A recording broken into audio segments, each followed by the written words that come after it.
Can you hear me now? SubhanAllah. I was I already started the class for like 10 minutes. It's okay. Alhamdulillah. طيب, we'll start again from the start, inshallah. بسم الله والحمد قدر الله ما شاء فعل. بسم الله والحمد لله والصلاة والسلام على رسول الله. نسأل الله أن يبارك في أعمالنا وأن يوفقنا لما يحب ويرضى وأن يزيدنا علما نافعا وعملا صالحا وأن يهدينا إلى سبيل الرشاد وأن يطهر قلوبنا من النفاق وأن يجعلنا مخلصين لوجهه وأن يجعلنا ممن يعبده حق عبادته ونسأل الله أن يغفر لنا ذنوبنا وأن يكفر عنا سيئاتنا وأن يصلح أمرنا ونصلي ونسلم على نبينا وحبيبنا محمد عليه الصلاة والسلام. أما بعد, inshallah, to begin the class, inshallah, this is going to be our last week for this 10 class course, 5 weeks. We'll see if we continue when I go back to Medina. Inshallah, I will be returning to Medina after next week. So next week I have off, and the week after that is my flight, inshallah. Looking forward to going back. So to do some review of what we took prior, this class we're going to discuss weak hadith, and we're going to discuss the subtleties of weak hadith. But let's start off just with going over a review of everything we've taken so far. So in the first few classes, we discussed the transmission of hadith and how hadith was preserved. The first class and second was just an introduction to understanding what is hadith. We talked about how there is a matan, the text of the hadith, and how there is a sanad, the chain of transmission of the hadith. And either looking at the matan or the sanad, we are going to come to a grading on that hadith. And there are different ways how we're going to come to this grading. That was the initial class. And then we discussed the the compilation of hadith, the role of hadith in the time of the Prophet ﷺ. Why was hadith important?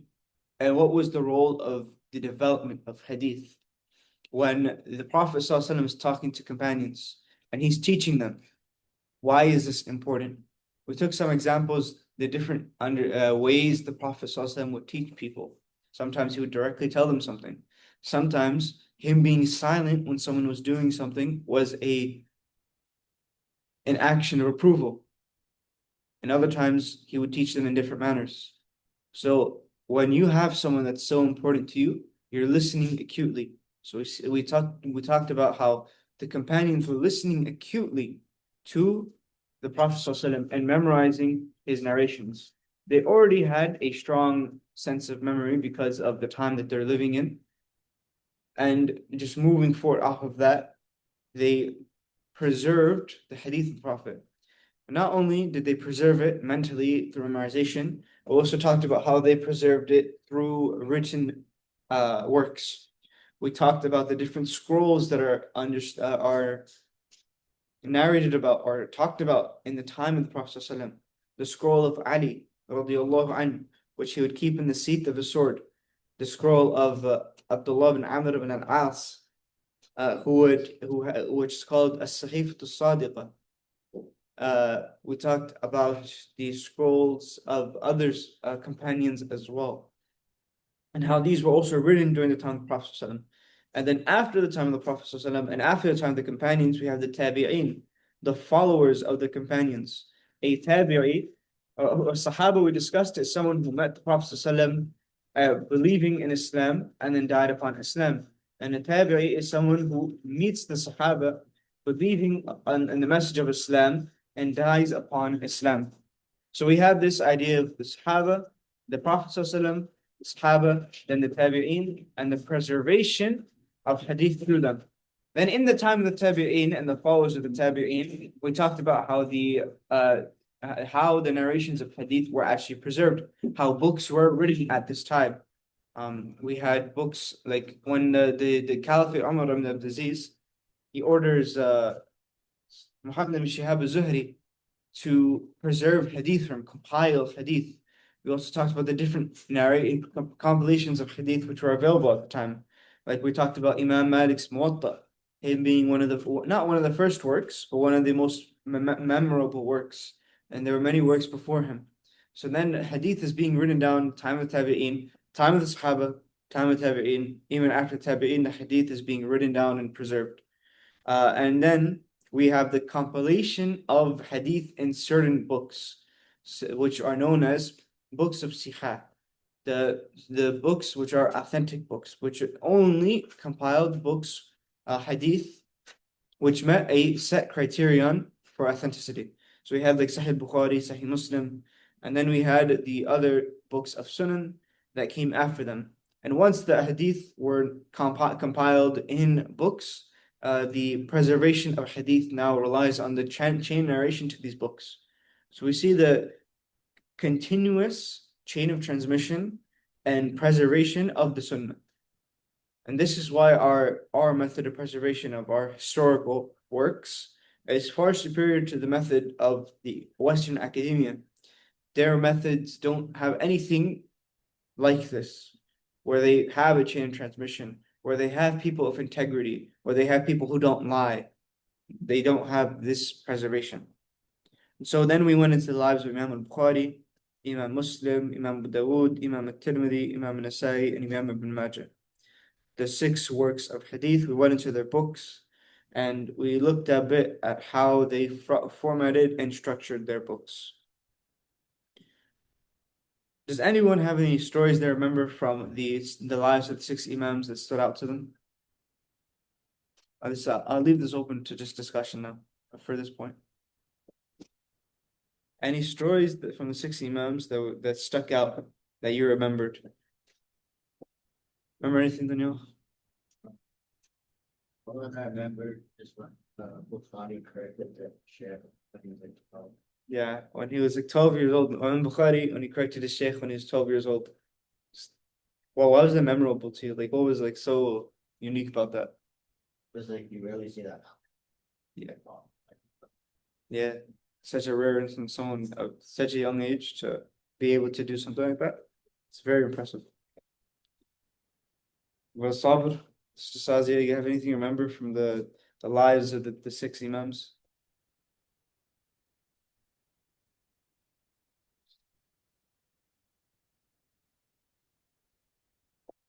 It's fine. Well, some things that when stood out to me, just the fitna of Imam Bukhari with his teacher.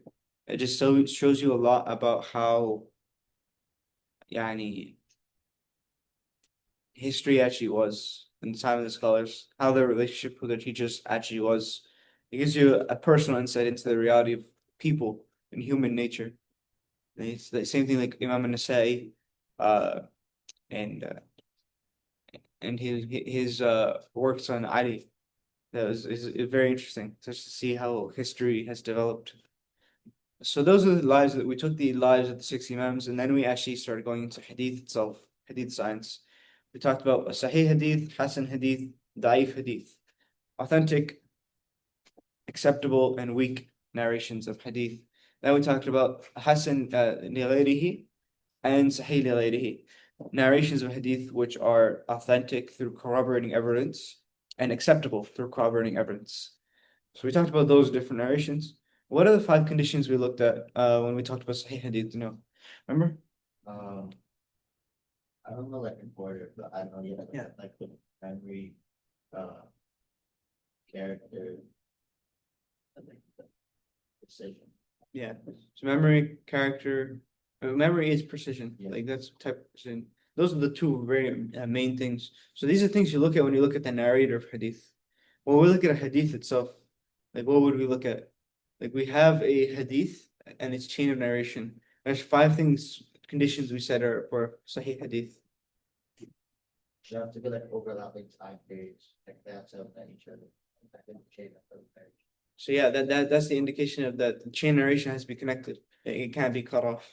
What else was there? So if the first thing is like chain narration has to be connected. It can't have like breaks in it. What's the second thing? After we know that it's connected.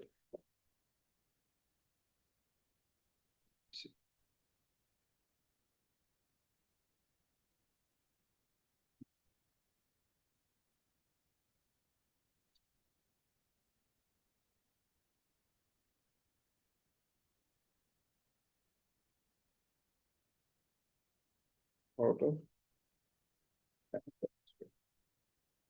Mhm.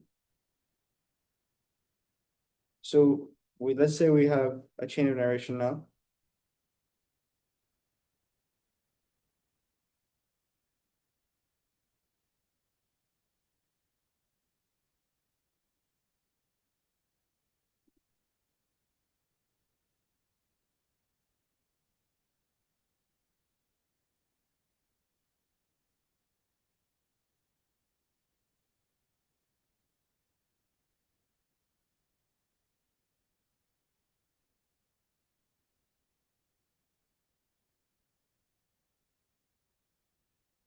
Do you see the diagram?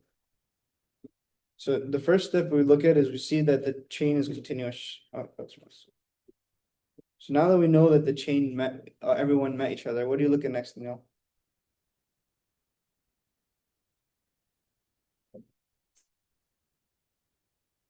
The,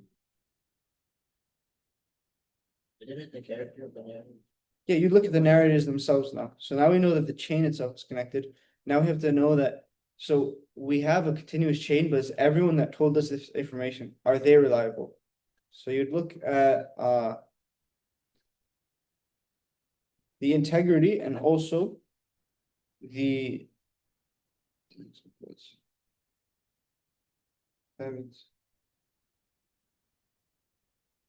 yeah, you look at their integrity and now you look and then their memory, the two things you mentioned.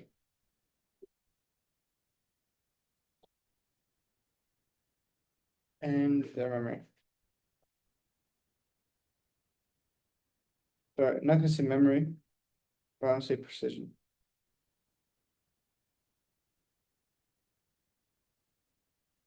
What do we look at when we look at their integrity? Like we're looking at a narrative's integrity. What do we mentioned there's six things. They're Muslim, Muslim, they're sane people, sane, uh, they don't lie. yeah, they don't lie, honest. Muslim, sane, honest. Does age matter? Yeah. That's different.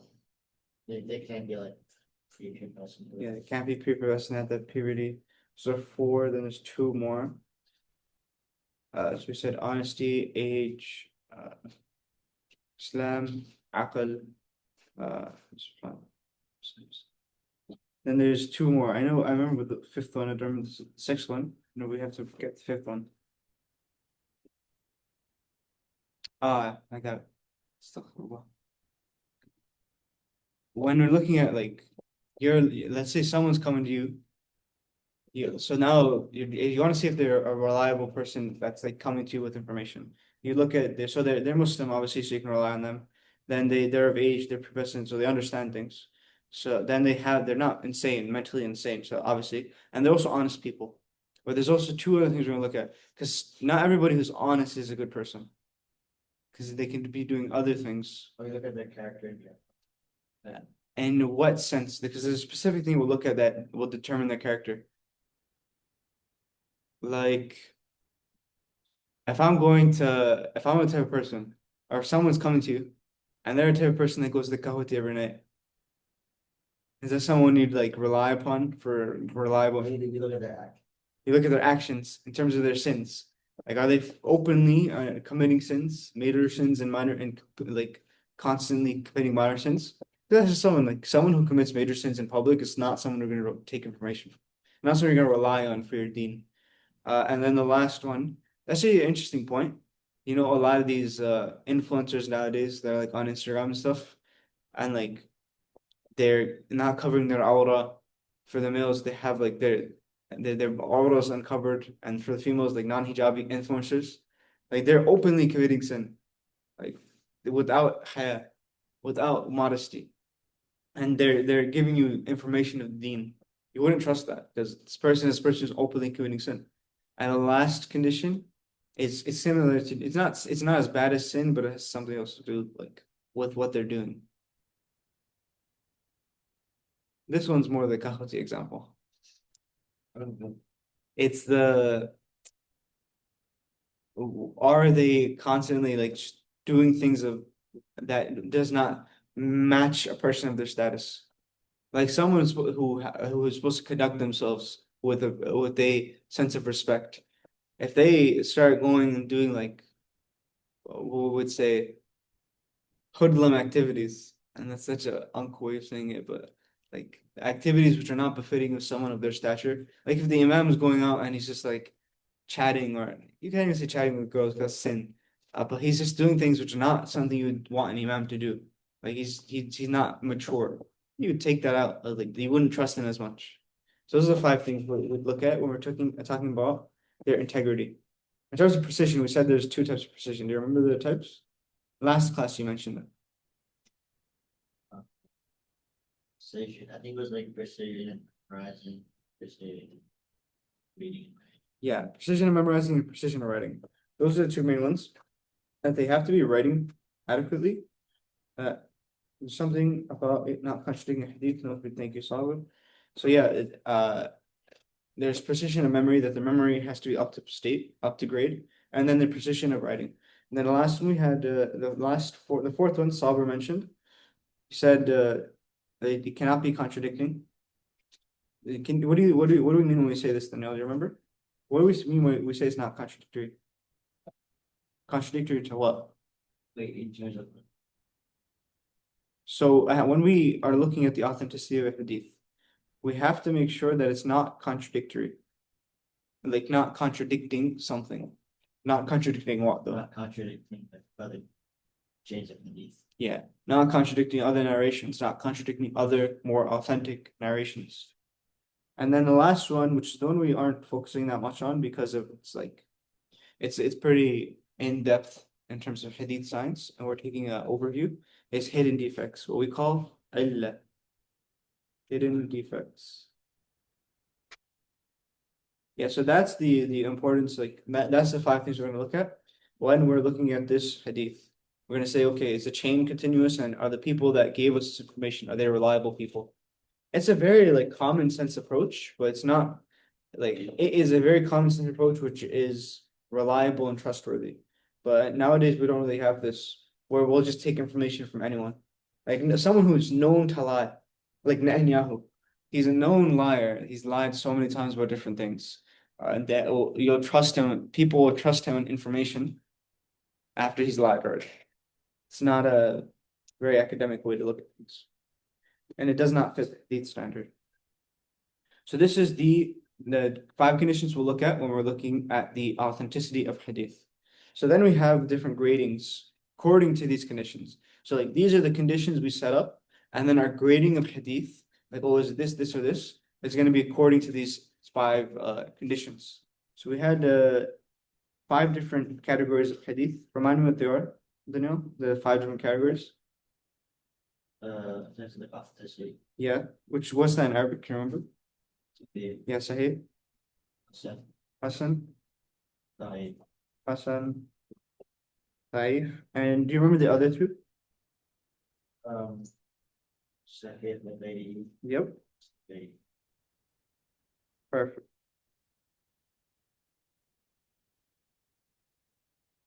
So the Sahih لغيره Hasan لغيره. طيب. There is another one which is called Mardud. Mardud is a different categorization. So Okay. amongst all ahad narrations, there's that which is mardud, which is rejected, and that which is maqbool, accepted. And so so Sahih and Hasan are generally speaking maqbool, very generalization, are generally speaking maqbool, like accepted, because we're going to use them, we're going to work with them. Whereas the narrations would be mardud, rejected. For the most part. Some the weak narrations can be maqbool, accepted, because if it comes hasanility. Help me define each of these. Like what's the difference between Sahih and Hasan Hadith? and like the precision of the narrative. So what's the precision of Sahih Hadith? Isn't that the narrative, isn't that? Like they're all good character. Yeah. What about Hasan? Like if one or two people have bad memory. It's not bad memory. That would be the Hadith. No, like if they have like a decent memory. Yeah, decent memory. And then da'if is when they have a weak memory entirely. So what's the idea of Sahih li-ghayri and Hasan li-ghayri?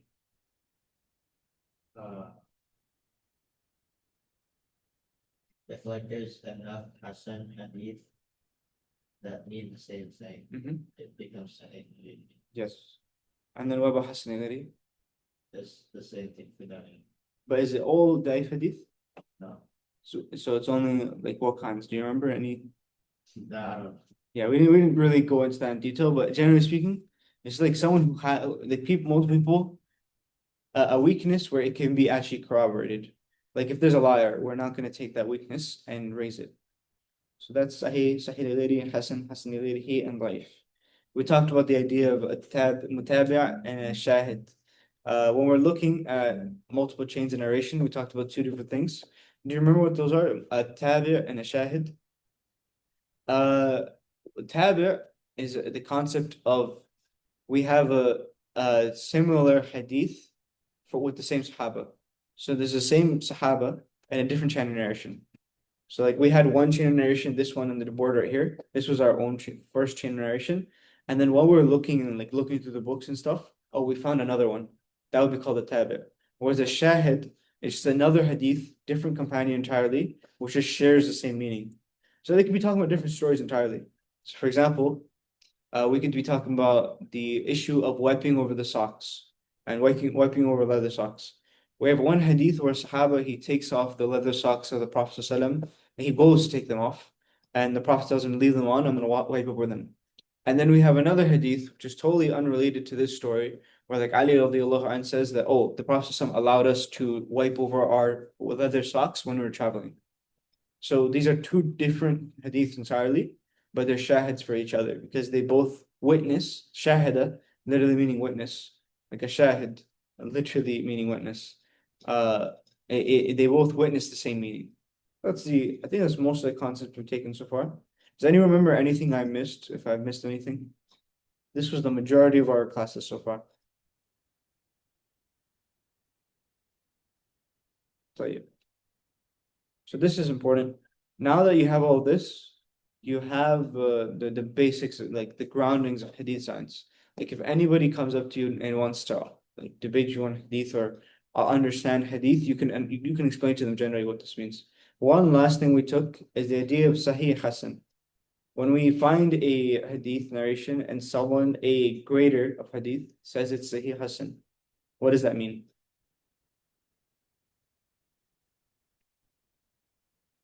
Do you remember?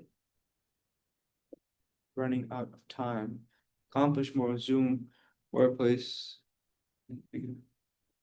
Okay, the Zoom is gonna close in 9:50, but inshallah we'll just start up another Zoom when that closes. So we would I'll see if I can stimulate your memory. When we had the idea of Sahih Hasan, we said there was a difference in the meaning of it when there's one chain versus when there's multiple chains.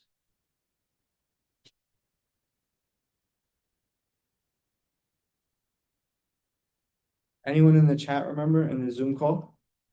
What's the difference between Sahih Hasan when there's only one chain versus Sahih Hasan when there's multiple chains of narration?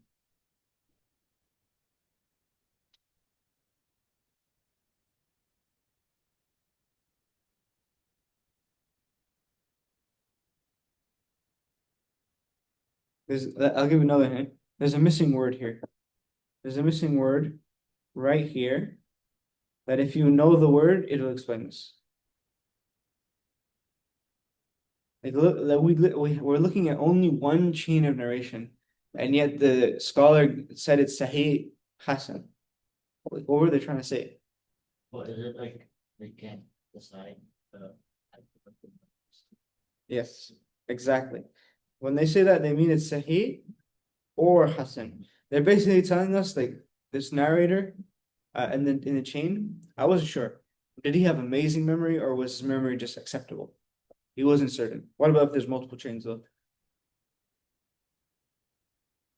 So like now we have multiple chains of narration. One, two, let's say there's two chains of narration.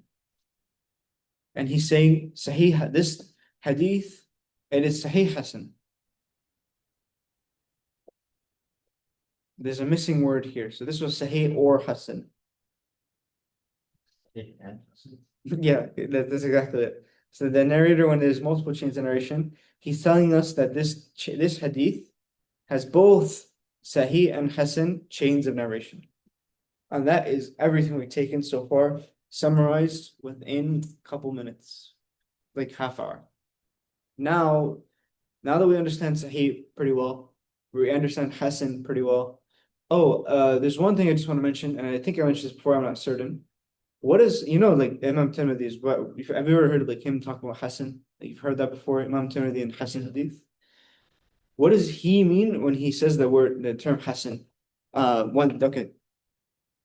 In the development of any like Islamic science, in the beginning generations, there's not going to be like solidity on like the consensus on terminology. That's just like a general term of principle. Because when things are developing, like you might say something a certain way, I might say it a certain different way. We mean the same idea, but we're talking about different things. But as the generations move on, and like globalization starts to happen, and like we need to work together, and we need to understand each other's works. People come with a singular term to define things. The same thing happens with the term Hasan. They had difference of opinion, like what does Hasan mean? Does it even exist in the beginning generations? And then a couple like they end up agreeing like, okay, we're gonna have a hadith grading which they call Hasan. So like earlier scholars, they didn't differentiate between Sayyid Hasan. Some of them, not all of them. Such as Ibn Hibban, Ibn Khuzaymah, and Al-Hakim, Abu Abdullah Al-Hakim. They don't differentiate because they're like, okay, Sahih Hasan is the same thing. Their memories are acceptable, we're going to use it. So there's no point in differentiating them. But other people are like, no, because there are different levels of like certainty. Because Sahih Hadith is definitely, oh, I didn't realize I was out there. Definitely certain that's authentic and reliable. Whereas Hasan is like, okay, it's not as strong.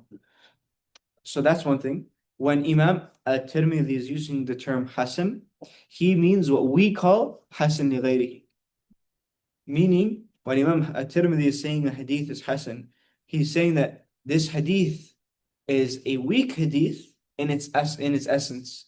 But because there were other narrations that were also weak and supported the same meaning, it becomes a Hasan hadith. So that's what Imam Tirmidhi means when he says Hasan. If anyone wants a reference for this, you can go back to Ibn Salah. When we took the preservation of hadith compilation and development of Mustalah hadith, we talked about Ibn Salah. Ibn Salah in his work Usul Hadith, he mentions this. And Ibn Salah is actually the one to like settle the difference between Hasan and Hasan li. So that is everything so far. Now the only discussion left to have then is weak hadith. And the majority of hadith discussion is in the weak hadith. Like what is a weak hadith? Why is a hadith weak? What are the different types of weak hadith? Because that's a huge part of what we're going to be using.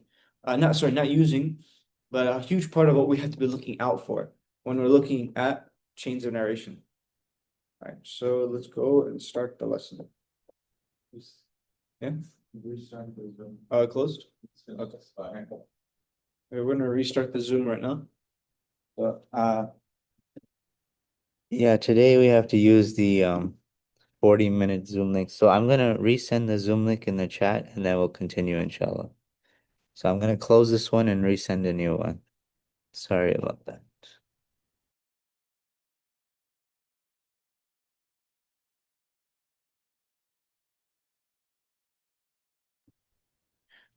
Okay, so we're gonna get into discussion of weak hadith and the different like the delicacies of weak hadith. So we're gonna talk about the deficiency in a hadith, problems in the continuity of the chain of narration, problems in the narrator, categorization of hadith based on who said it, and the rankings of narrators. The first thing we have to talk about is deficiency in hadith. So we just went over the five conditions we put for an authentic narration. So then anything which is not an authentic narration is going to have a deficiency in one of these five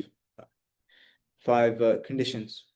We said that a hadith which is Hasan has a deficiency in the precision of the narrators, but it is not as bad of a deficiency to the point where it will be daif. So there's two core reasons, and not the only reasons, but two central reasons why a hadith will be weak. First one being that there's a problem in the chain of narration. The second one being is that there's a problem in the narrator of the hadith. So the first is, let's look at deficiency in the chain of narration. Okay. First, before we even get into that, it's important to understand there's two categories when we talk about a break in the chain of narrations. There's an apparent break and a hidden break. You'll see what that means when we go forward. But an apparent break in the chain of narration is something that's obvious. Like these two people, they didn't exist in the same time periods. It's impossible they met. Whereas a hidden break is like they may have met each other or they may have existed in the same time period, but this hadith was not related between the two. It's harder to find. That's why it's said apparent and hidden. One is harder to find than the other. Let's look at the different types of apparent break. There's four terminologies which are used. Mursal, munqati', mu'allaq, and mu'dal. These are the four terminologies which are used to talk about the breaks in hadith in a chain of narration. First one is mursal. It's basically when the sahaba is not there. When in the chain of narration we don't have the sahaba. That's basically the tabi'i saying, oh, I heard the Prophet say this. This is the main type of mursal. It's hadith. So let me give an example with the diagram. We have the Prophet ﷺ. You have the Sahaba. In a normal chain, you'd have the Sahaba. You'd have the Tabi'. Then you have the Atba' Tabi'een. Then you'd have, let's just say this 1, 2, 3. Let's just say Bukhari for the sake of simplicity. Namely, it wouldn't happen there. So a hadith which is mursal,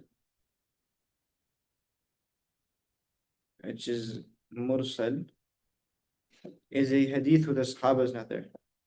So the Tabi'i is telling you the Prophet said something. Did the Tabi'i meet the Prophet? No. They lived in entirely different generations. If the Tabi'i met the Prophet, he's no longer a Tabi'i. The definition is it's an oxymoron. So this is what's known as a mursal hadith. A hadith where the Tabi'i is telling you the Prophet said something.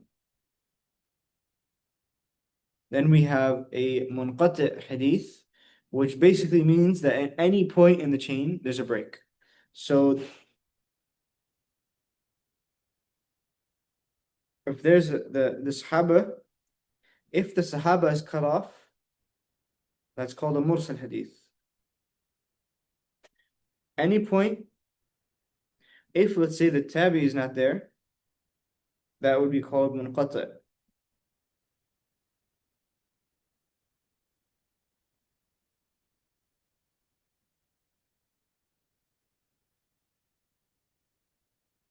So let's say the Tabi'i is not in the picture. This hadith is now classified as a hadith which is munqati'. Munqati' from the linguistic word inqata'a, literally meaning from the asl 3-letter root qata'a, literally meaning to cut off. And arsala means if I remember correctly, to speed up. No, that's not what. But that is, so there's mursal, there's munqati'. Then we have al-mu'allaq. Al-mu'allaq is basically when Bukhari is telling you the Prophet said something. And then this is what's known as mu'allaqat al-Bukhari. So mu'allaq is when the first person and then chain of narration will be cut off.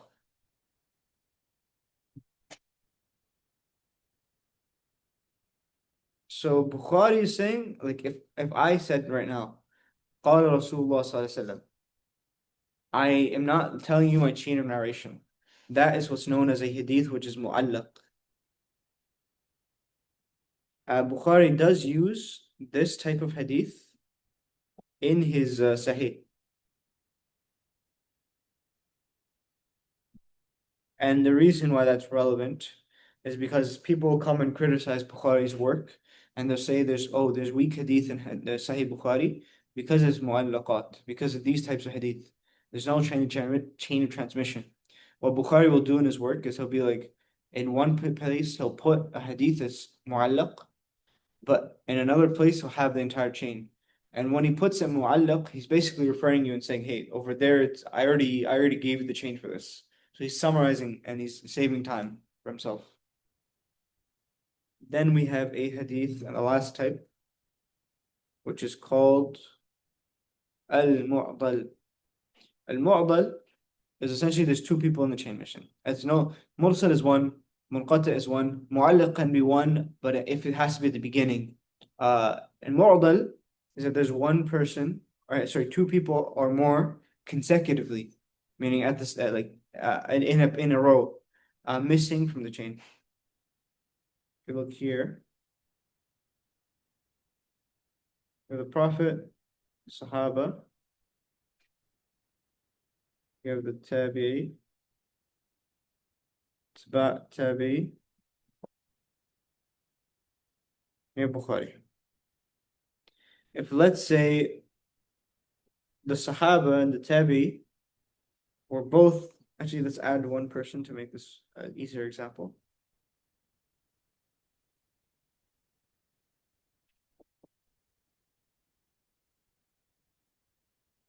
Malik and Bukhari. So let's say the Tabi and the Atba Tabi were missing. So there's no Tabi, there's no Atba Tabi. Malik is saying the Sahaba said, the Prophet said. So Bukhari is saying that Malik said, that the Sahaba said, that the Prophet said. This is what's known as a mu'dal hadith.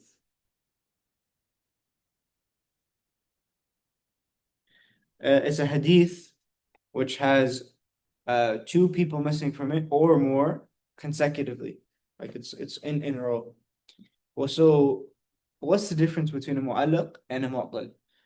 Because mu'allaq, we just said, if Bukhari says the Prophet said something, that's the entire chain missing. Why isn't it mu'dal?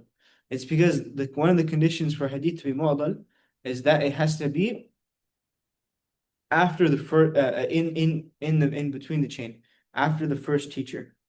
So that would be the differentiating point between that and a mu'allaq hadith. So mursal, munqati, mu'allaq, and mu'dal.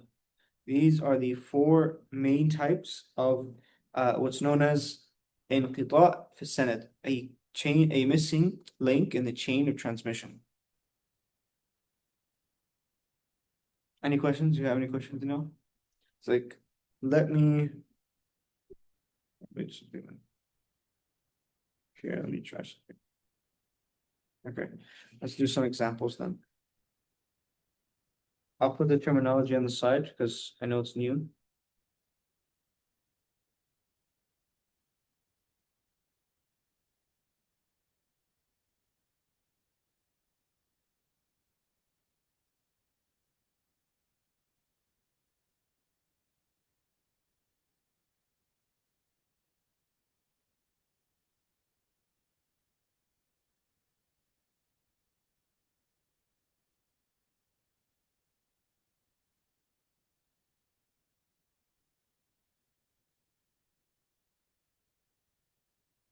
لا إله إلا أنت سبحانك.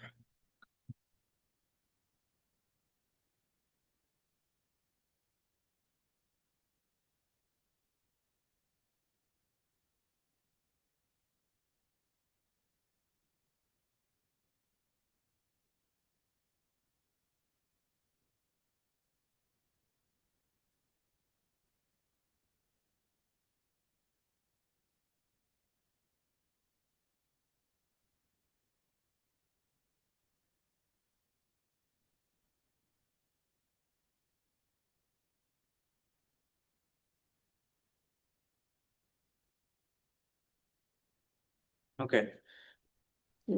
I don't understand. What is that? Nafi? What is that? These are names. So this is a chain of narration. Bukhari narrated from Imam Ahmad, who narrated from Imam Malik, who narrated from Nafi', who's the freed slave of Ibn Umar, who narrated from the Prophet Sallallahu Alaihi Wasallam. So this is a chain of narration. We have a hadith, have a matan up at the top.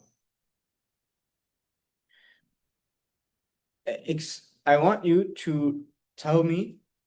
So, Sister Shazia, what would be if this hadith were a mursal hadith? What would that look like? What would be missing in the chain? Yeah, I'm gonna give you the type of deficiency. I want you to tell me what's going to be missing in the chain because of it.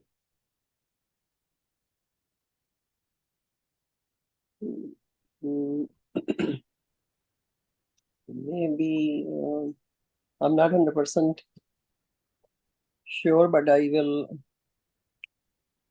think a little bit. Maybe one of the tabai will be missing. So Shazia thinks it's one of the tabi'een will be missing. Then what do you think? If hadith is mursal, this top one, who is going to be missing from the chain narration?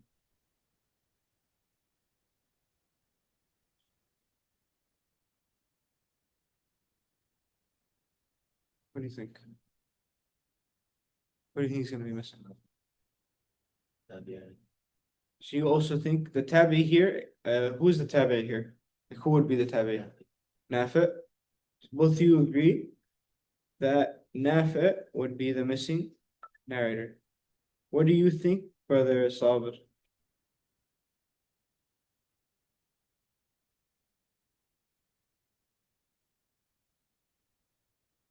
Okay, let's go through all of them then.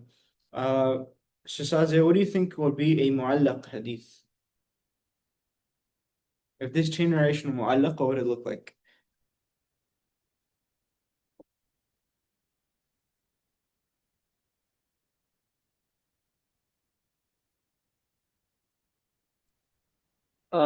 As it was mentioned earlier, it will be missing two of the itba. Two of what? Itba, The narrators? the narrators. Yeah. So you think it's gonna be like for example, if Nafi' and Malik are missing, you're saying that's gonna be a mu'allaq hadith.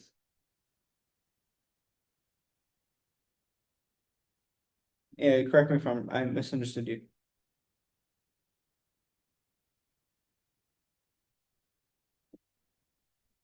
What about you, Daniel? What do you think? What would be a mu'allaq hadith?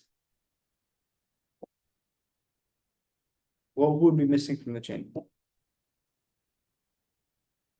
I know there's one where this, I think it's gonna be.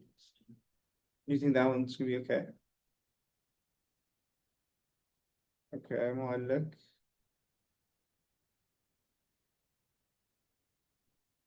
Shadi, what do you think is gonna be a mu'dal hadith? Mu'dal.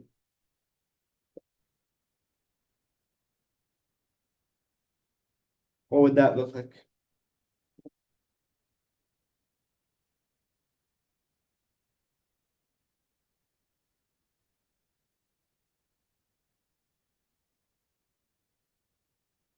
When Bukhari will say Kala Rasulullah sallallahu alaihi wasallam.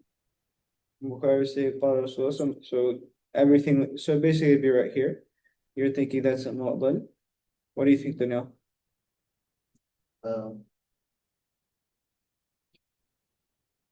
think it's the one where I takes it from the Sahara. When Bukhari takes it from the Sahaba, how would that? So who would be I missing? just call it, Qala ibn Umar. it's interesting that was one. So you're like on the right track. But what you're referring to is when there be two or more people missing from the chain consecutively. It does not necessitate Bukhari is going from to Sahaba, but as long as there's two or more people consecutively missing from the chain, what you might be thinking was when Bukhari just says Qala Rasulullah. If I said Qala Rasulullah, that's type. Yeah. Okay, so you're basically saying the same as Shazia. And what about Munqata? What do you think, Daniel? I think Muqaddiyah is the one where Nafi and Malik are missing. Okay, you think that. What about you, Shazia? What do you think munqata is?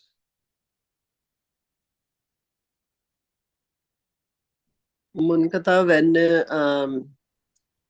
there is Prophet sallallahu alaihi wasallam Sahaba, and then all the chain is missing, and Bukhari is pointing towards the Sahaba. So yeah, well, that's basically what was Daniel was referring to. You're saying that is munqata. So let's go through the correct answers. Okay, let's look at the chain starting from Bukhari. We're going to start at the bottom. If Bukhari says the Prophet ﷺ said something, that is a mu'allaq hadith.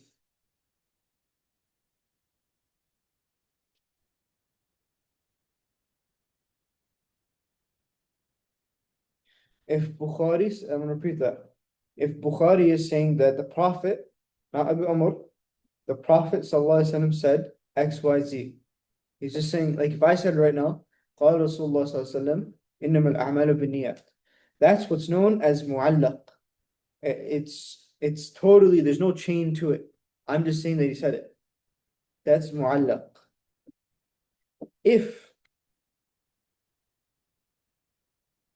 Now let's go further. If there's one person missing in the chain, like if Nafi, for example, or Malik, for example, are missing from the chain. If Nafi or Malik are missing from the chain, that is referred to munqati as munqati. There's a cut in the chain.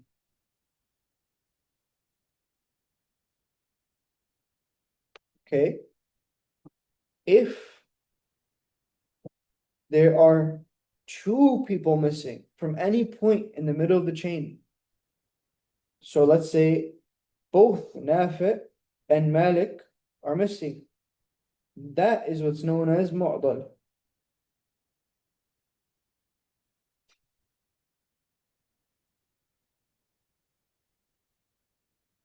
Isn't it the same thing, Munkita? Because in Munkita, two people are missing, and in Muaddal, two people are missing. So what? A hadith which is munqati, there will either only be one person missing. So I said Nafi or Malik. So either one of these can be missing. Or if Nafi is missing, that's munqati. If Nafi and Malik are missing, that is mu'dal. However, let's say Nafi is not in the picture and Ahmad is not in the picture. Sorry, that's better. This can be classified, even though it wouldn't be, as munqati, because there's cut chains in the narration that are missing, but they have in different locations. It's not consecutive, so it's not mu'tal. Okay, so and then last but not least is mursal. Mursal is when Ibn Umar is not in the picture. So when the tabi'i is directly narrating from the Prophet ﷺ, that's what's known as a hadith, which is mursal. So let's take another example.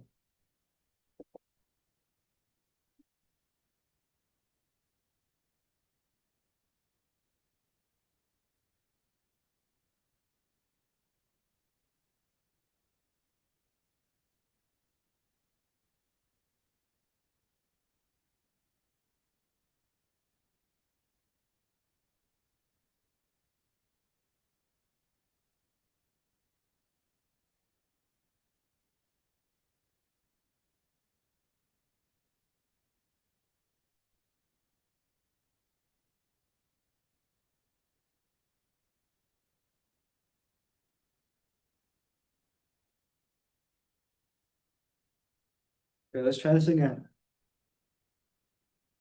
Mursal, mu'dal, munqati, and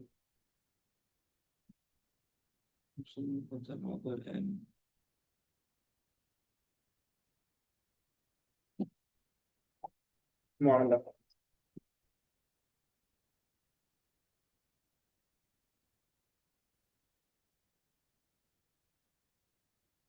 So what would a Muslim hadith look like, Sister Shazia?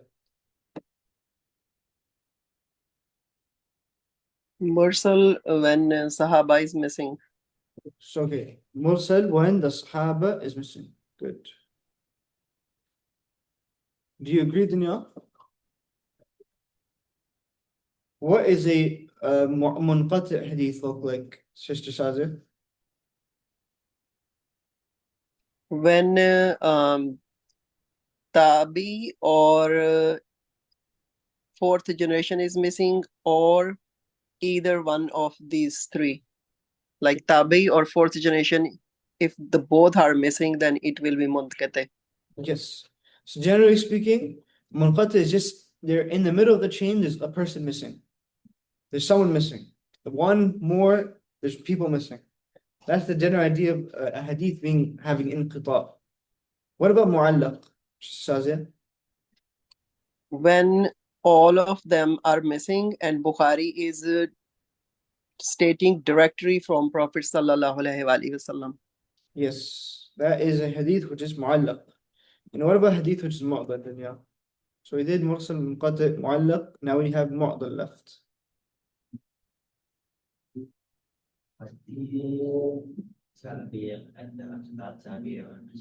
Yes, when there's two consecutive people missing from the middle of the chain.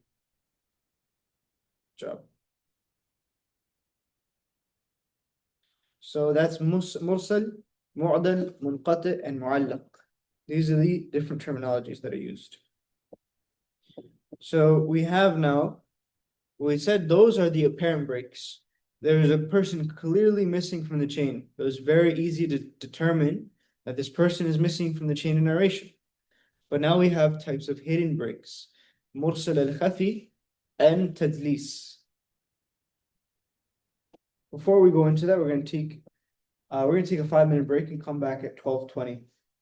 Just so that that you don't get mixed up with the information we already took.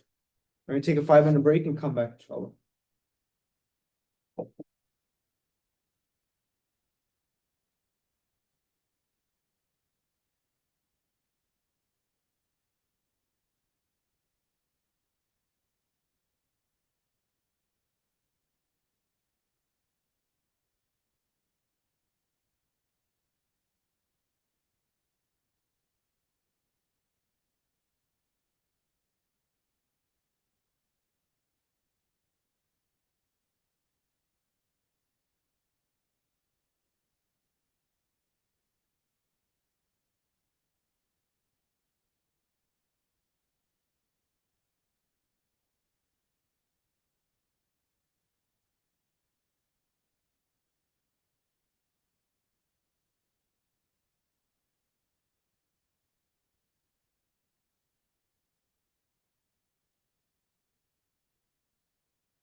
There's 38 people on WhatsApp and there's only 2 people. Yeah. Tomorrow's the last day. I think the teacher starts again.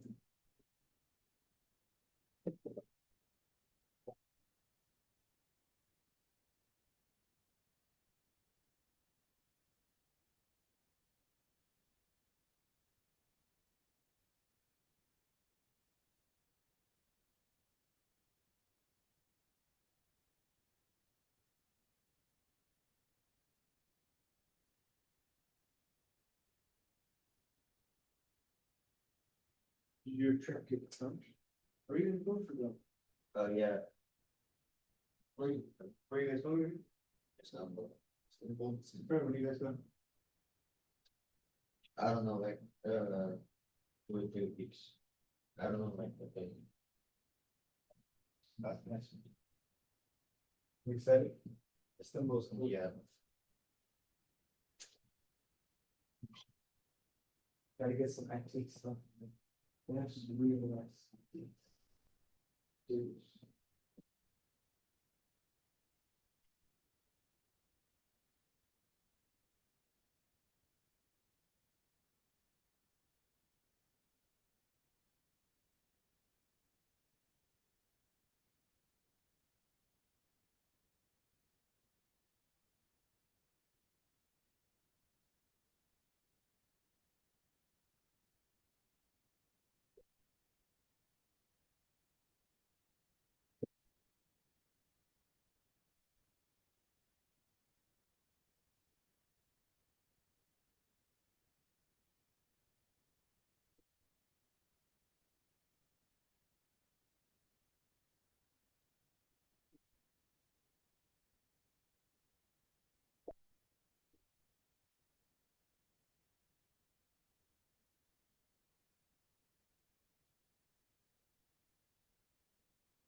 Oh, 9 minutes and 45 seconds. Wait. We're gonna continue inshallah. Alright, we'll do like 10, 20 seconds.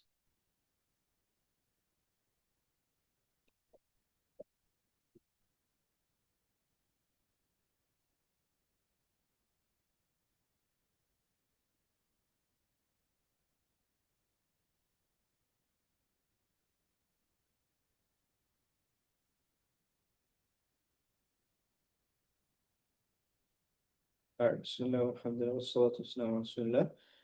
So everything we just took so far was like apparent breaks in the chain. Breaks in the chain, which are very obvious and very clear to see.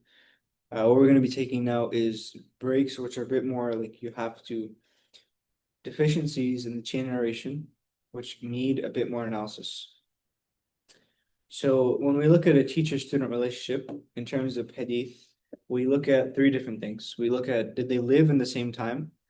If they did, then okay, obviously there's a possibility they might. Okay, but did they actually physically meet each other? And then did the student, even if they met each other, did he hear this particular hadith from this teacher? That's what we look at as well. Let me just make sure I don't forget anything. Perfect.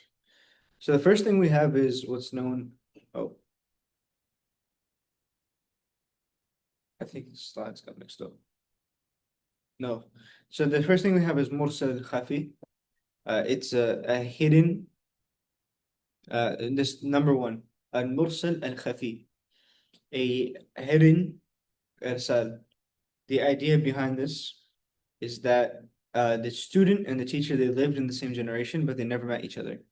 So like just because I am alive in the same time as Yasir Qadi does not mean I met him and I took hadith from him. We're alive at the same time, but we're not in the same cities. So you know if they met or not by this. It's a bit easier to find out because when we look at the biographies of the scholars of hadith, we find that he never narrated hadith from this person. So that's what's known as al-mursal al-khafi. Very simple concept. They were alive at the same time. They never met each other. How do we know that they never met each other? We didn't find any shared cities they traveled to. We didn't find them narrating from the same students, no shared teachers, nothing was overlapping in their circles. Then we have the concept of tadlis, and tadlis is of two types. There's tadlis, linguistics is like mixing things up, like making things seem more than they are.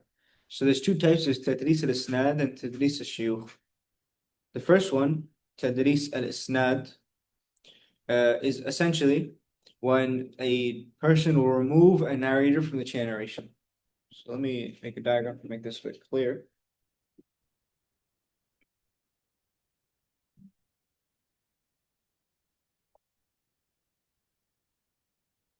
Sorry, that's the student and teacher, they've met each other, but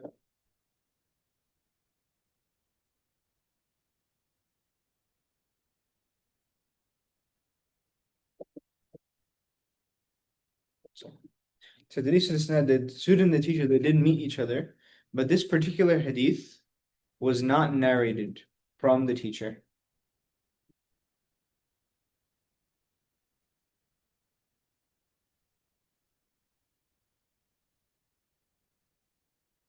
Yeah. Need to verify something. So let's say we have prophet, companion, tabi, tabi,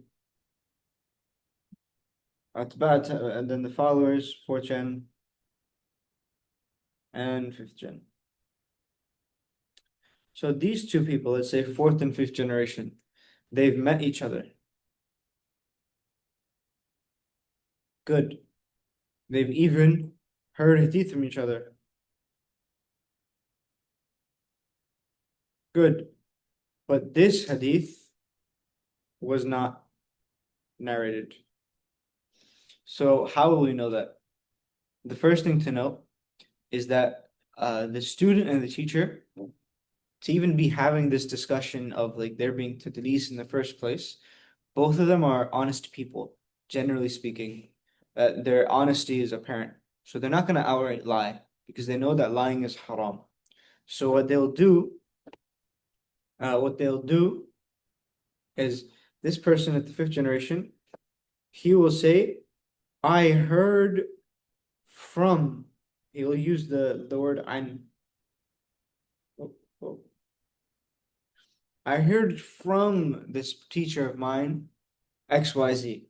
Sorry, he won't say I heard. He'll say, this hadith is from my teacher. He won't say, I heard this hadith from my teacher. He won't say, I wrote this hadith down from my teacher. Why? Because the teacher may have narrated this hadith, but not to him. So he really is saying something which it did not actually happen. He's confusing the person that's listening. The person that's listening might think, oh, that's fine. That just means that he heard it from him, but he didn't. He got it somewhere else. And now there's an unknown factor. How did he get this hadith from the other person, from his teacher? He didn't say he heard it. He didn't say he wrote it. He wrote it down while listening to him. So then how did he get it? We don't know. And now that raises a huge question mark. And if this person is someone who is generally, we find other question marks in their personality, we will reject that hadith. That is the idea of tadlis al-isnad. He doesn't tell us how he got the hadith from his teacher. So that indicates that he didn't actually get this particular hadith from his teacher. He may have got other hadith from his teacher, but not this one. Do you have any questions about what you understand the tadlis al-isnad, like how it works? Just explain it back to me so I can see that you understood. Basically, the fifth generation, fourth generation. There's proof that they lived at the same time period, but there's not proof that they narrated. Not that they didn't narrate hadith from each other, but that this like were a particular hadith in question. Yeah. One certain defect is not. So how do we know like what would be the indications that they didn't hear this hadith? I did hear. Yeah, how would we know? Like, because that's something very difficult to determine. But how? What would be like the hidden clues?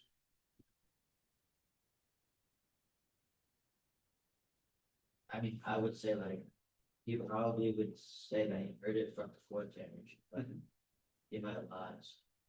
Yeah. So here's the thing: that these narrators are all going to be honest, so they're not going to directly lie, because if they're not honest, they're already kicked out of the chain. Like we're not going to trust them at all. This is a bit more hidden. Remember how we said there's hidden defects and like more apparent? So it's a bit more hidden. He's not going to lie directly, but so in hadith narration, I am required to tell you how I got the hadith from my teacher. So like if I say like right now, I narrate you hadith. When you narrate the hadith to someone else, you're gonna have to say, I heard this hadith from Hanan. And if I say, if I'm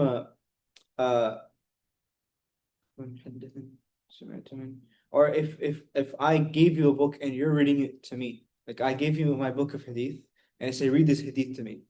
When you narrate the hadith, you're gonna have to tell the person, like the next person you say, you have to tell them, I read this hadith to my teacher. But in this scenario, what this person will do is he'll just say, I got it from my teacher. So now the question mark is, how did he get it? He doesn't just specify. He doesn't say, I heard, I wrote down, I found it in a book. So that's the clue. That's the hidden clue. Because now you're gonna question, like, how did he get the hadith from his teacher? And that is how we will find out that there's tadlis going on. Sorry, we have to restart the Zoom again. So I'll send the new link and please join that.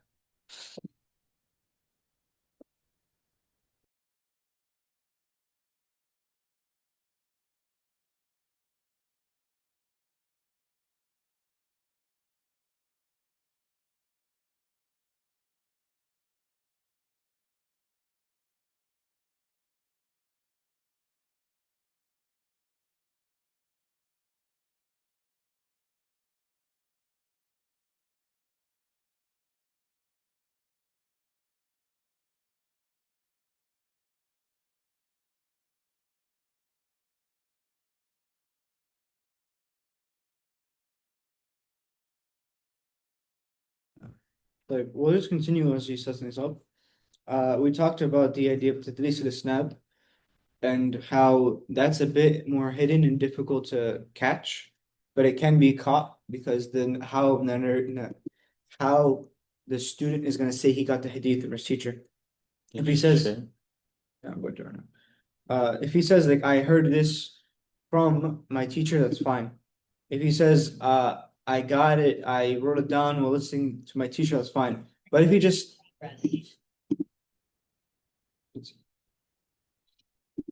if all he says is just oh this is from my teacher, then that's a problem. And this is hadith terminology. He will say the word an. This is the idea of like an anatun rawi. Okay.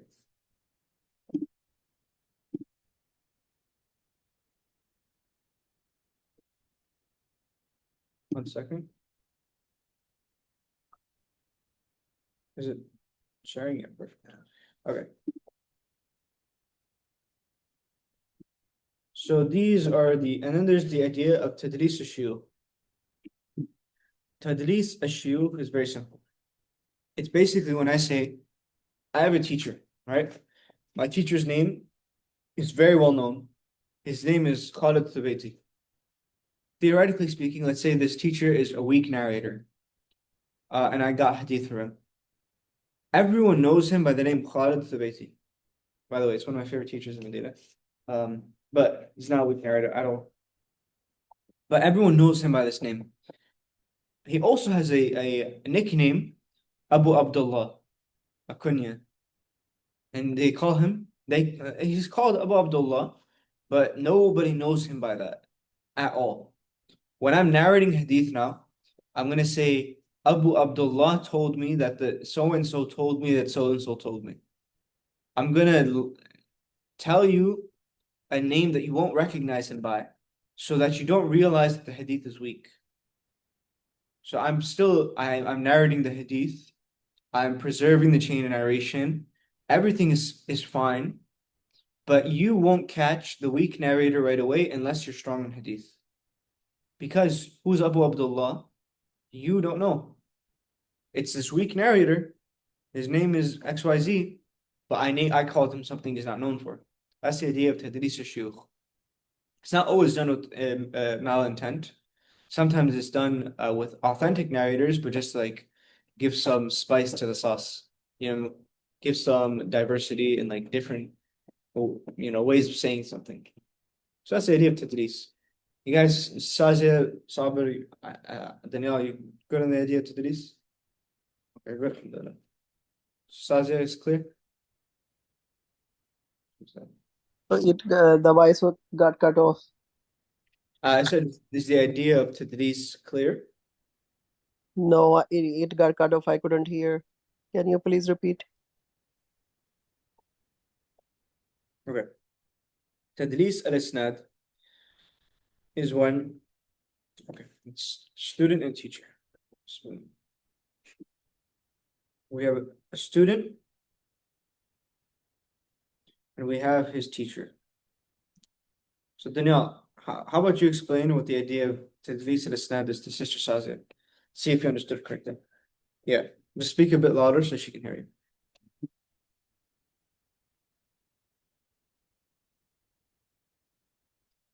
It's when like people like a student narrates from a teacher, if I remember correctly, and instead of when the student explains how he like got the hadith, he doesn't say specific. He doesn't make it clear. Like he says, "I just got it from the shit," but he doesn't actually make it clear where he got it. Okay, so there's that perfect. So the second part you explained very well. You missed it. Like give the first part though, so that she can understand what the idea is to begin with. Have they met each other? Oh yeah, so like the teacher and the student, they met each other and they narrated certain hadith from each other. But it's not clear about one certain hadith in particular. And then that's what the student does to try to explain where he got it from. So yeah, exactly. So in the idea of tadlis al-isnad, when we're talking about a particular hadith, so both the student has met the teacher. This is not like something which is clearly a cut in the chain. So they met each other, even they've narrated hadith from each other. But this particular hadith, we're not sure if they narrated it from this teacher. And so how will we know if he narrated this hadith or not from his teacher? The methodology in how he relays that information. Does the student tell you, I wrote down this narration from my teacher? Does the student tell you, I heard this narration from my teacher when he was narrating hadith? Does he tell you the details? Because the details are important when it comes to hadith scholars. Or does he do, this hadith is from my teacher. Okay, how'd you get it from your teacher? So now there's a question mark. How did you get it?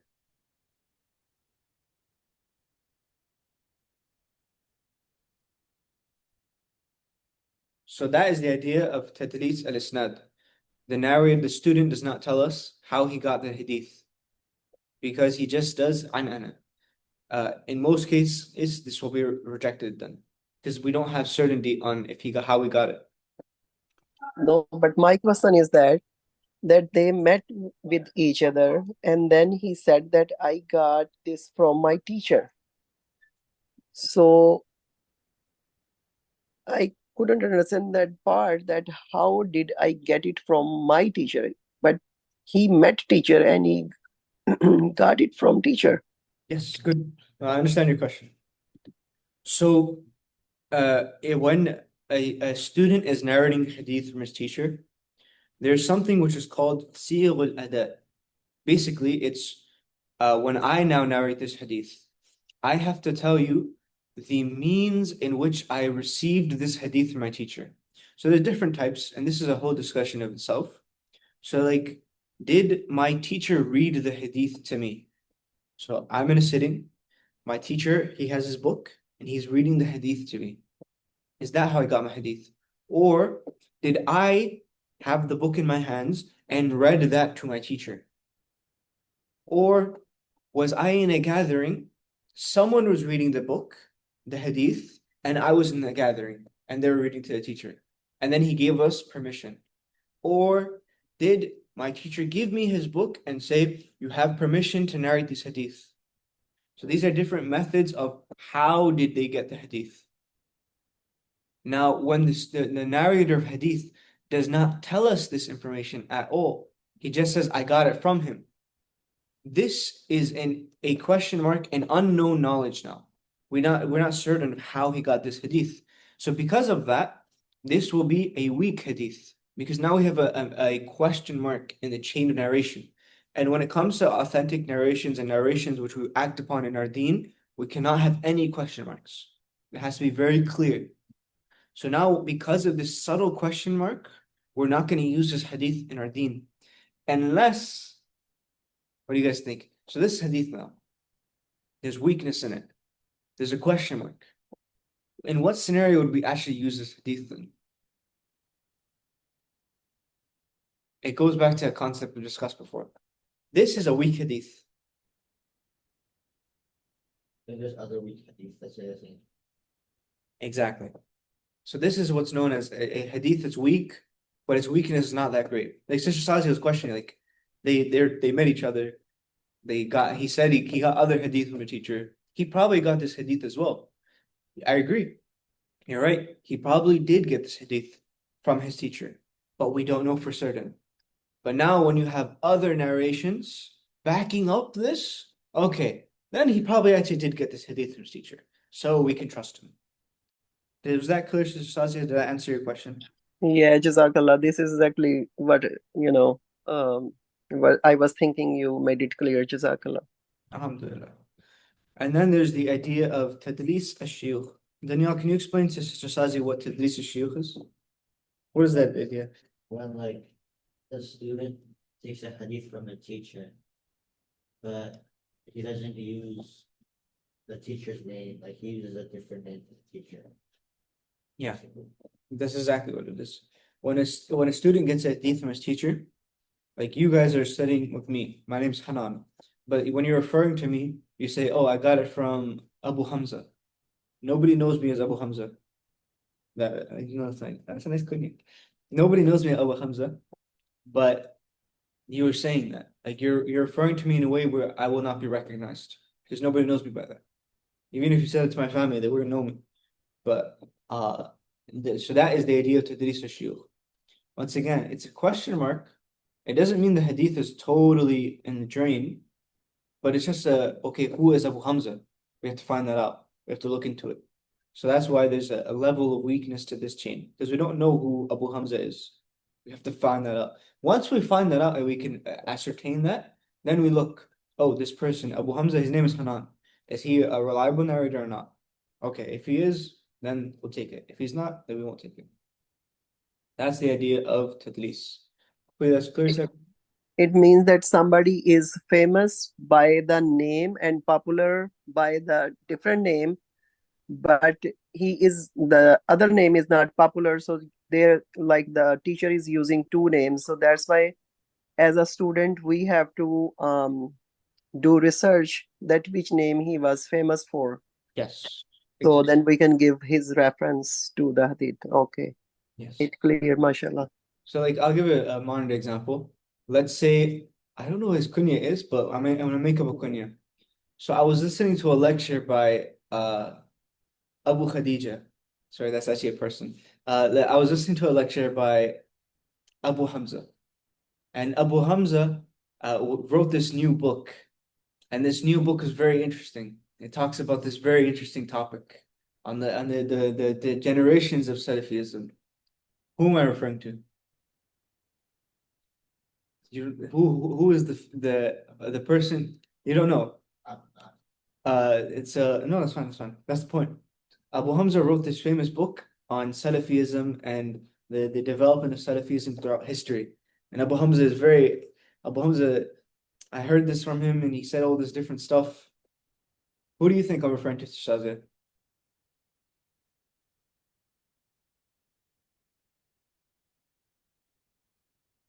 Sorry, I missed that part. I said, I'm giving you an example. Let's say I'm telling you, I was listening to a lecture by Abu Hamza, and Abu Hamza, he wrote this recent book, and he was doing an interview on this book about the development of the Salafi da'wah and the Wahhabi da'wah. And this book, he did a very interesting interview on it. Who do you know who I'm referring to right now? You don't, right? Do you know who I'm referring to, Shazia? No. Okay, perfect. That's exactly how today's shuyukh works. I'm talking about someone, you have no idea who I'm talking about. He's a very famous figure. Yasir Qadi. Yasir Qadi, I was listening to a lecture today about him. There's a difference now. See, if I had said Yasir Qadi, you would have known him immediately. Because I used his kunya, a different name he might be known by. By the way, I don't know if this is kunya or not. I just used it for example. I was using Abu Hamza. Now you were like, you had no question marks. You had no recognition signals in your head. Same thing with hadith narration.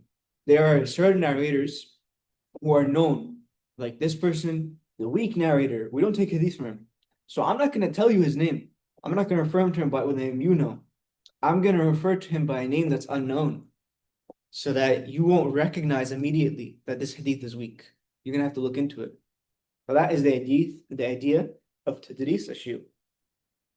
So next thing we just talked about the deficiency in the chain of transmission. Now we're going to be talking about the deficiency in the actual narrator of hadith.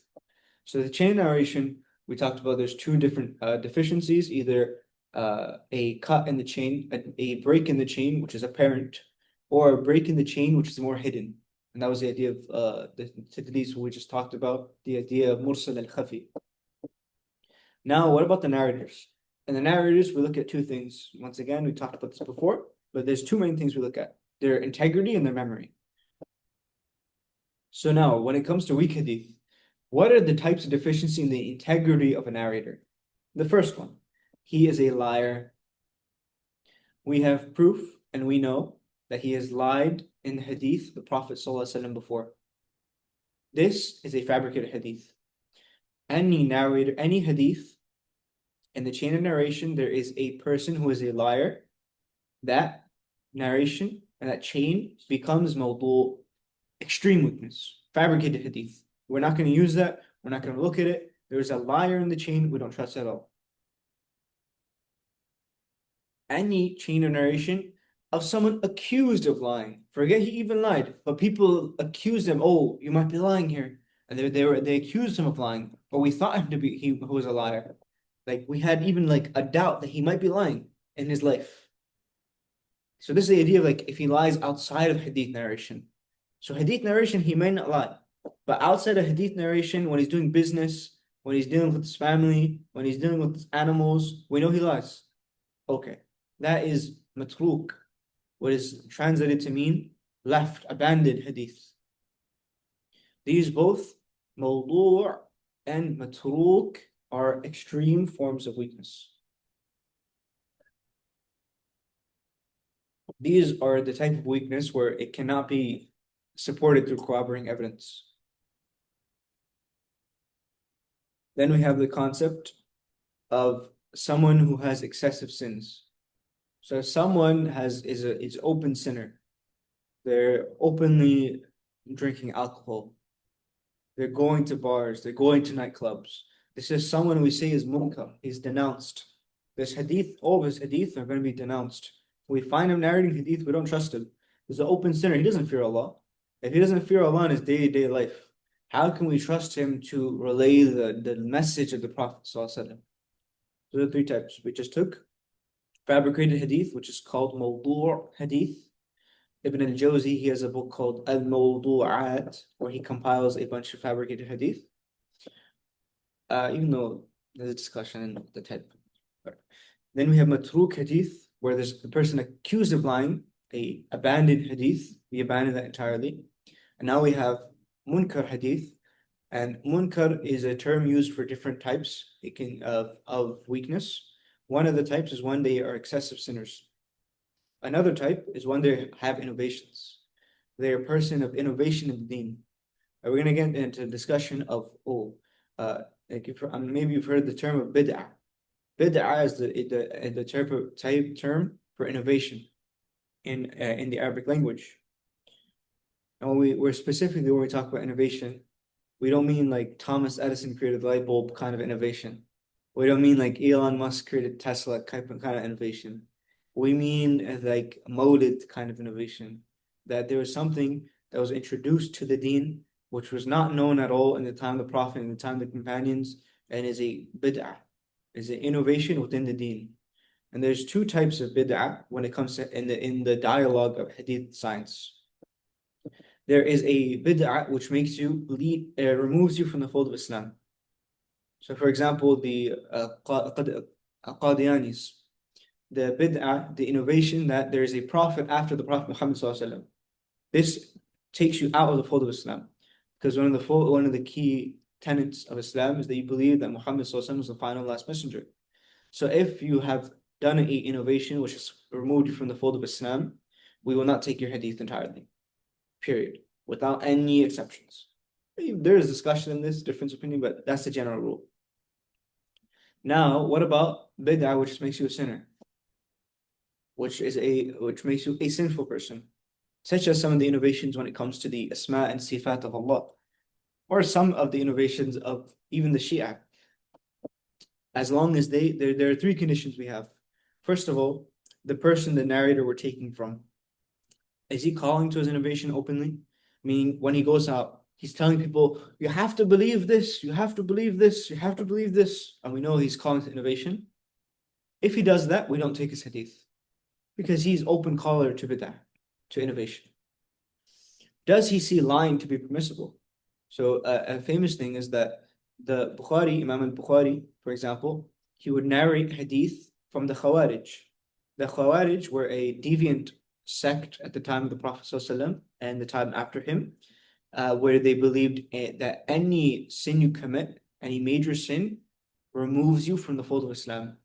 Like if I drink alcohol once, for example, that takes me out of the fold of Islam. Not that it's a major sin and your iman is lower, but no, you're a kafir. That's what they will say. So this type of innovation, we look, is he calling towards his innovation, like calling people towards it? Okay, he's not. His innovation, amongst his things that he innovated, does he allow lying? The Khawarij, even though they are people of misguidance, they do not see lying to be permissible. They say lying is haram, period. So we'll take the hadith because we can trust their integrity. Remember, if they have integrity and they have good memory, like they're not allowing lying, and they also have a good memory. So they wouldn't lie about the Prophet. They wouldn't lie about what they heard because they see it to be haram. And obviously this comes with they fear Allah. And the last thing is the narrator narrating something which is in line with his innovation.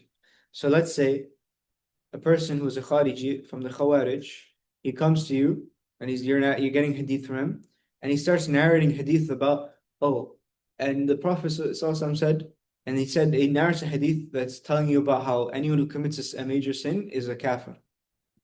We're not going to take this hadith from him because we know he's a person of innovation, and we know that this hadith, he's probably narrating it to be in line with his innovation, and it could be false.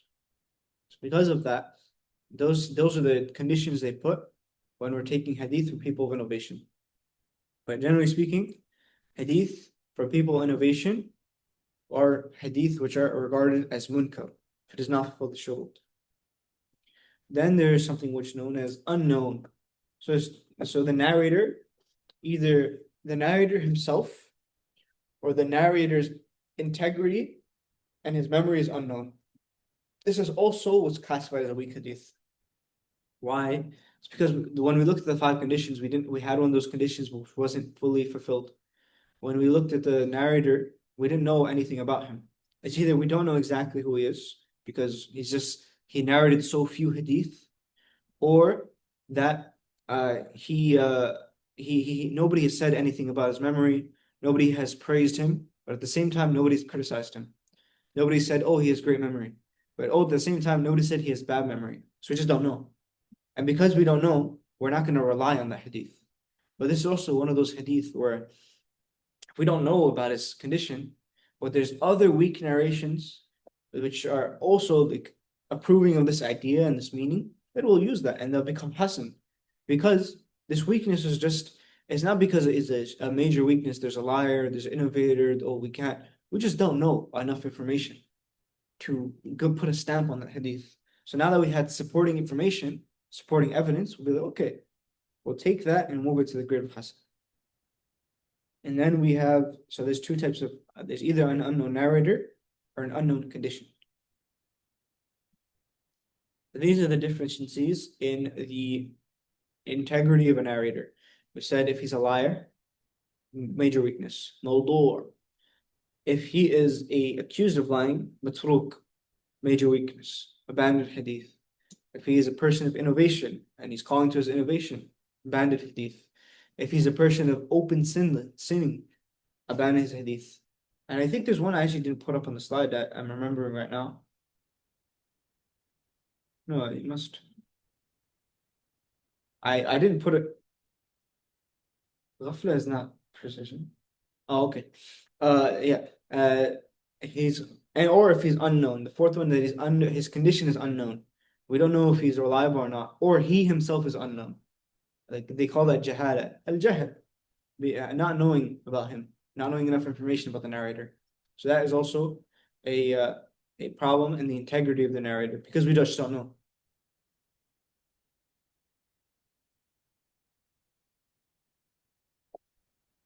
Then we have problems in the precision of the narrator. So let's say he's someone who is heedless, meaning he doesn't care. He does not care about, oh, am I narrating the hadith right? Am I narrating it wrong? Does not care. Someone who's heedless, we call that ghafla, we won't take his hadith because he doesn't care. He doesn't care about what he's narrating. He doesn't care about the precision. He doesn't care about the accuracy. So why are we going to trust him? That's the idea of a hadith being also, it's extreme weakness, it's munkar. Oh, or if he's making a lot of mistakes.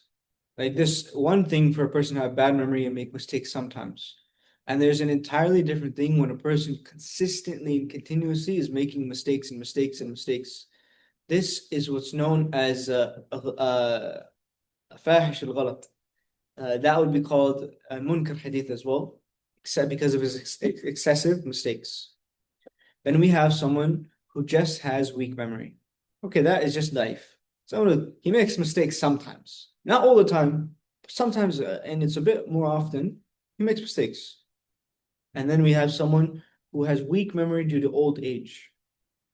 So when he gets older, he starts to make mistakes in his narrations of hadith. So I have a question for you guys.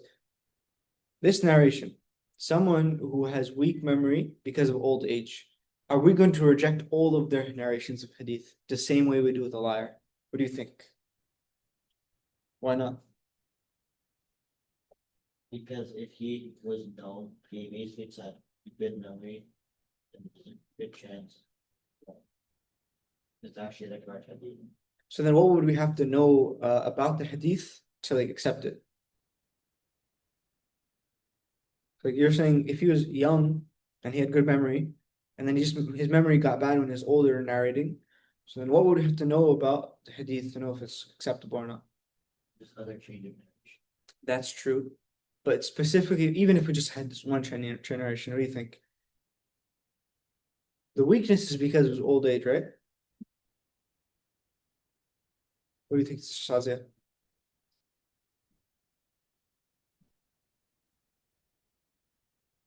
But I'm telling you right now. So I'm telling you, this narrator, when he got old, his memory became weak. So we don't accept his narrations. But what if we know that he narrated this hadith before he was old, when he was young. Would you accept that then? So what if we know that he narrated this hadith when he was in young age? Well, yeah, if you narrate the same hadith. Yeah. Because if you know when he narrates the hadith, then you now have a more evidence to prove that the hadith is reliable. Because when he was young, the hadith was reliable. His hadith was reliable. When he got old, his hadith became less reliable because of his old age. That's something to take into consideration. So a hadith was contradictory, which is contradictory to a more authentic hadith, also classified as munkar. And last but not least, a hadith which has hidden defects. This is called a hadith which is mu'il. This hadith also will be classified as weak due to a deficiency in the precision, in the precision of the narrators. Because if he has hidden mistakes, then that is indicative that his hadith is not as reliable as we would want it to be. I'm going to make a diagram with all these different types today, inshallah, so that you guys have it for tomorrow. And then tomorrow, we're going to talk about the types of narrations which can become hasan. See, we had like 10 different types right now. Not all of these can go to the rank of hasan, only a certain amount. So inshallah, with that, we'll end today's class. سبحانك وبحمدك أشهد أن لا إله إلا أنت أستغفرك وأتوب إليك. If anyone has any questions, feel free to ask. And tomorrow, inshallah, will be our last class for this 5-week course. We may consider moving forward and when I go back to Medina, inshallah.